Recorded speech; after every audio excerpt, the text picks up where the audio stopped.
Jawa Tengah, salah satu provinsi di Indonesia yang memiliki bentang alam mempesona dan daya tarik untuk menguji adrenalin. Nggak lengkap dong kalau udah sampai ke Jawa Tengah, tapi nggak nyobain arus sungainya. Nah, sekarang aku udah sama komunitas Ngayak Yokarto, dan kita udah ada di Desa Blondo mau cobain aliran sungai di sini. Tapi yang berbeda, kita bakal mencoba menggunakan kayak ini. Ini aku pertama kali nih nyoba kayak di sungai. Kalau biasanya di laut, kayaknya nggak sederas ini nih. Makanya gimana nih? Agak-agak creepy sih. Creepy. Agak-agak Oke, creepy. baik. Dan ini yang udah pasti semua aktivitas nomor satu itu safety. Kita ada pelampungnya, ada helm, ada juga Spray deck. spray deck. Nah, ini fungsinya adalah untuk menutup si Si kayaknya. kayaknya, bolongan kayaknya biar airnya nggak masuk. Sebelum mengarungi sungai, orientasi medan sangat diperlukan untuk mengetahui karakter sungai. Oke, pegangan dulu. Sekarang kita tanya. Coba kamu balikin kayaknya pakai pinggang. Itu pakai badan. Coba pakai pinggang. Nah, ketika kamu nanti kebalik di jeram, nggak ada pegangan kamu seperti itu. Ada! Nah, kayak gitulah. Berat ya ternyata. Iya. Baik. Jadi yang tadi yang awal tuh, itu ngelatih pinggangnya. Oh, jadi kebalik, balikin badannya itu nggak boleh Pakai- pakai tangan, nggak boleh Nggak pakai badan, tapi justru pakai pinggang pinggang. doang. Nah. Nih, sekarang kita mau cobain roll. Ini safety-nya kalau kayaknya kebalik. Jadi kita harus cepet-cepet tarik nih. Oke. Si spray Back. deck-nya. Oke. 1, tarik nafas. 2, Ya. 3. Tarik. Tarik. Siap. Aduhin nggak boleh. Ini nggak ada batu. Sini, Jadi balik aman aja. Tapi posisinya kita balikin air, jadi air bakal masuk. Ya, cuman yang nggak enaknya adalah karena kebalik, airnya masuk ke hidung dan ini perih. Adrenalin mulai terpacu mendengar derasnya arus sungai ini. Sungai Elo memiliki bentukan jeram yang bervariasi, menjadikan tempat ini cocok untuk berkayak.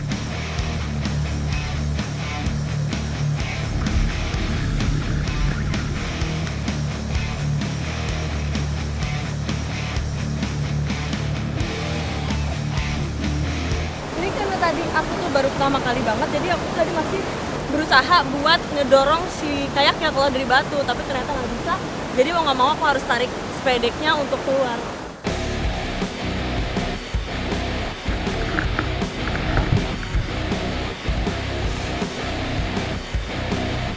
Tadi setelah ditarik, ini proses teknisnya Mas Manto harus bawa kayak aku balik ke pinggir.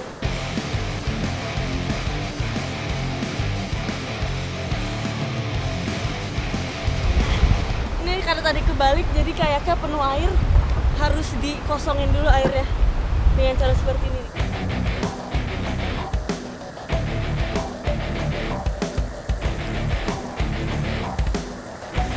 Kita aku udah kembali lagi dan aku tetap mau cobain obstacle lainnya dan semoga di obstacle berikutnya lebih lancar daripada yang barusan.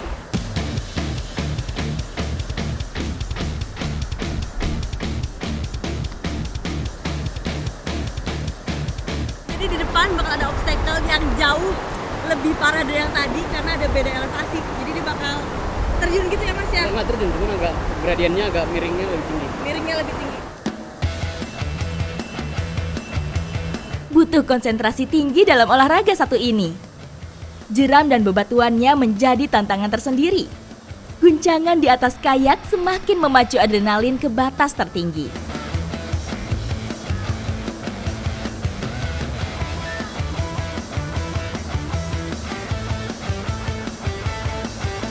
Jadi tadi sebenarnya pas di obstacle aku udah berhasil di turunannya ya. Iya, udah Tapi berhasil. pas di bawah nabrak ke tepinya, nah itu salahnya. Harusnya aku langsung gain sama ya. Jadi makanya pas habis nabrak aku balik lagi. Olahraga kayak atau kayaking mirip dengan kano, tapi perahu kayak memiliki dek tertutup. Olahraga ini mengandalkan kedua tangan untuk mendayung kayak. Kayak pertama kali dimainkan di Alaska dengan bahan berupa kayu. Hingga pada tahun 1984, untuk pertama kalinya kayak berbahan plastik diluncurkan ke publik. Setelah hampir 2 jam mengarungi sungai, kami pun sampai. Dan akhirnya kita sampai di garis finish. Dan ternyata walaupun awalnya deg-degan karena emang baru tadi banget diajarin, tapi setelah melakukan seru banget dan pasti bakal coba lagi. Yuk, iya Pak Haji. Thank you banget. Pak Haji. Cos. Cos itu dong. Thank you. Nah, di sini aku masih mau melanjutkan aktivitas lain di Sungai Elo masih. Ikuti jejak saya. Jejak petualang.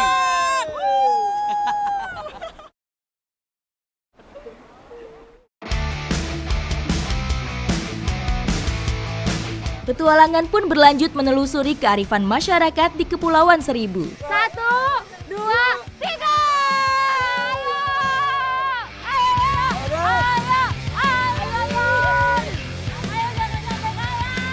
Wah, ibu-ibu di sini energik sekali. Berapa? Lagunya atau sampahnya itu goyang-goyang malah makin api. Aduh.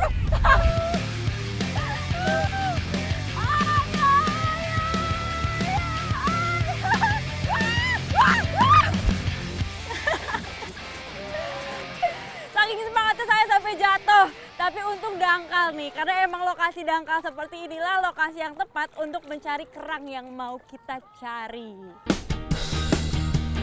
Kerang merupakan hewan akuatik. Mereka menetap di dasar air, membenam di dalam pasir, lumpur, maupun menempel pada batu karang. Kerang termasuk kelompok moluska yang hidup pada semua tipe perairan. Terdapat lebih dari 1.000 jenis yang hidup di perairan Indonesia.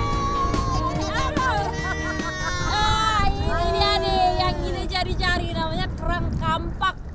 Dan ini emang pantas aja namanya kampak ya Bu? Iya. Bentuknya ini mirip sekali dengan mata kampak. Kerang kampak dapat mencapai ukuran yang lumayan besar. Warna cangkang pada bagian luar yaitu coklat hingga kehitaman dan mengkilap. Dapat juga. Ini emang kelihatannya mudah, Iya. terlihat jelas, tapi pas nariknya itu butuh tenaga Tenaga, ekstra ya iya, Bu. iya.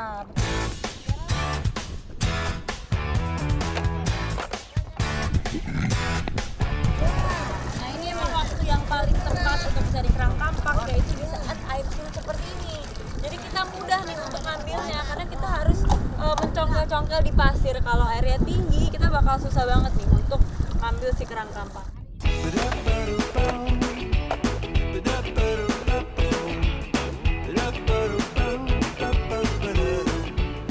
Nah, berarti kita habis benang-benang masak kali ya Bu? Iya. Apa nih Bu yang dimasak Bu? Itu apa? Kampak-kampak. Kampaknya kita masak? Iya. Nah bisa ikuti jejak saya, jejak petualang.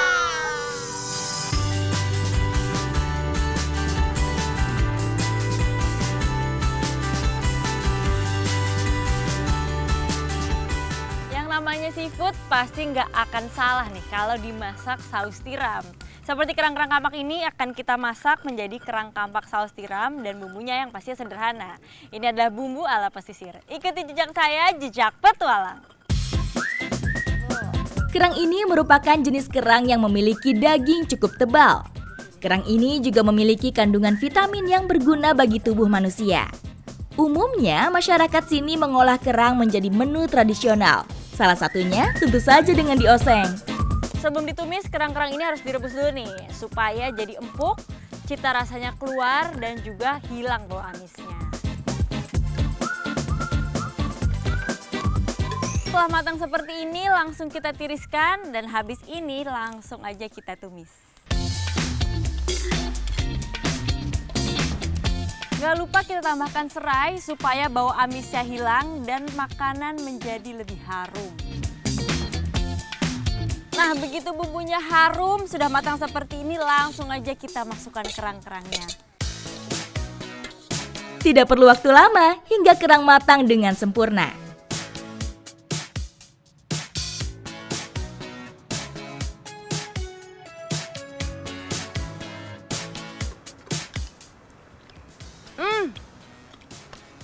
Ini tekstur dagingnya lembut, ditambah bumbunya ini Meresap ya Bu, terasa sekali nikmat dan juga ada aroma harum dari serehnya. Jadi ini benar-benar mantap, surantap. Wah ya Bu? Wow. Kerang mengandung zat besi yang penting untuk membentuk hemoglobin, yaitu protein khusus yang bertugas untuk membawa oksigen dalam darah ke seluruh tubuh. Walaupun enak dan sehat, tapi tetap nih kita dalam memanfaatkannya harus baik. Nggak boleh ambil berlebih, kita cukup ambil secukupnya aja. Ikuti jejak saya, jejak petualang.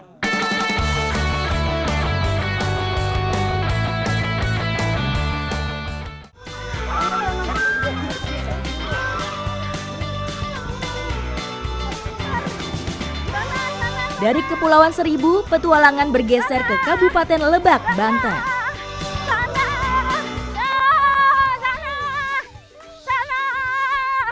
Masih dari Lebak, Banten, induk-induk soal pilihan ini akan kita giring ke kandang umbaran. Ikuti jejak saya, jejak petualang.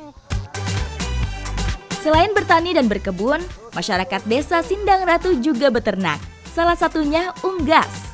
Pada waktu tertentu, angsa atau soang dilepaskan begitu saja, lalu digiring kembali ke kandang umbaran. Nah ini kita juga harus hati-hati nih menggiringnya karena si soang ini terkenal sebagai hewan yang agresif. Kalau salah-salah bisa-bisa kita disosor dan kalau udah disosor itu sakit sekali. Angsa merupakan jenis unggas yang bisa diumbarkan dengan memanfaatkan lahan kosong. Biasanya, kandang angsa memerlukan ukuran yang cukup luas karena memang angsa lebih suka diumbarkan dibandingkan dengan dikandangkan.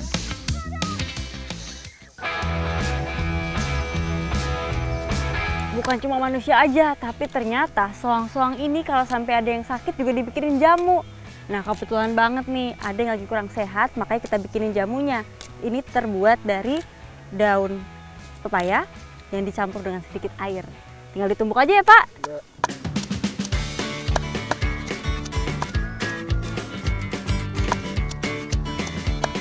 Yuk mana yang sakit dibawa ke sini soangnya.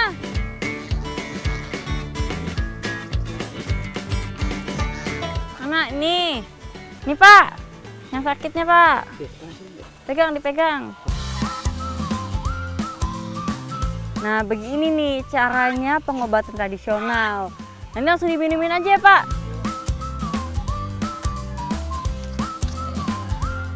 Nah air peresan daun pepaya ini dipercaya bisa menyembuhkan berbagai penyakit bagi angsa. Cepat sembuh ya.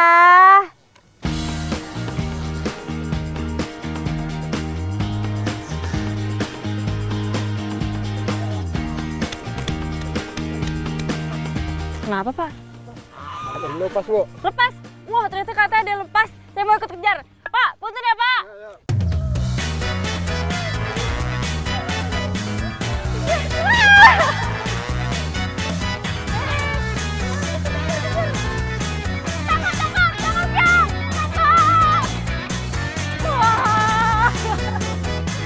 Banyak susah ternyata satu juga tetap susah. Tapi katanya nih soang di sini dagingnya lebih enak dari soang biasanya. Ini emang mau dipotong. Yang mau dipotong? Iya. Pas banget, saya bisa cobain. Ikuti jejak saya, jejak petualang. Ayo, ayo, Jang!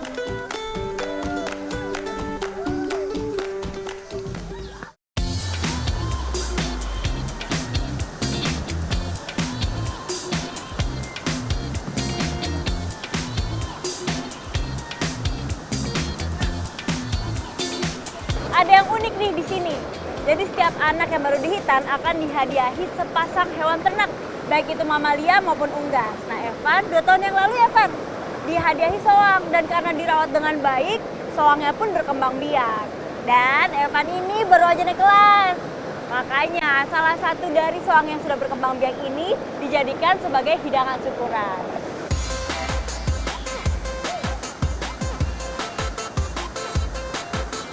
Cara untuk memanggannya juga nggak biasa nih. Kalau biasanya menggunakan tangan atau menggunakan listrik, di sini menggunakan kincir dengan tenaga air karena emang alusnya deras.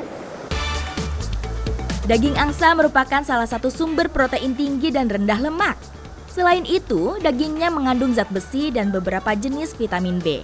Jadi tidak heran jika angsa menjadi salah satu makanan yang paling digemari di sini. Pak, kayaknya udah bisa dioles bumbu nih, Pak. Ibu minta olesan bumbunya, Bu. Nah, ini begitu udah setengah matang, bisa langsung kita oleskan bumbu supaya makin mantap. Bumbu yang digunakan ini adalah bumbu-bumbu sederhana, pasti ada deh di dapur. Soangnya sudah mantap, ditambah bumbu semakin mantap surantap. Tidak butuh waktu lama, panggang angsa siap untuk dihidangkan. Udah matang ini? Udah matang ternyata, pantas aja nih, aromanya sedap banget. Langsung aja kita makan. Ikuti jejak saya, jejak petualang.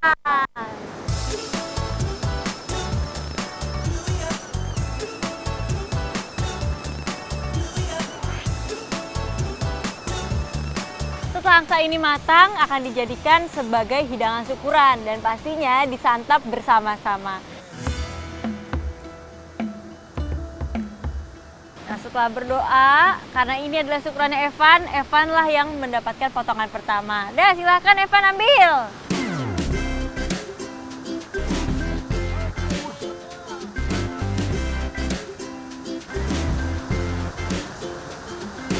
Ini emang angsa-angsa di sini rasanya lebih enak dari angsa biasanya.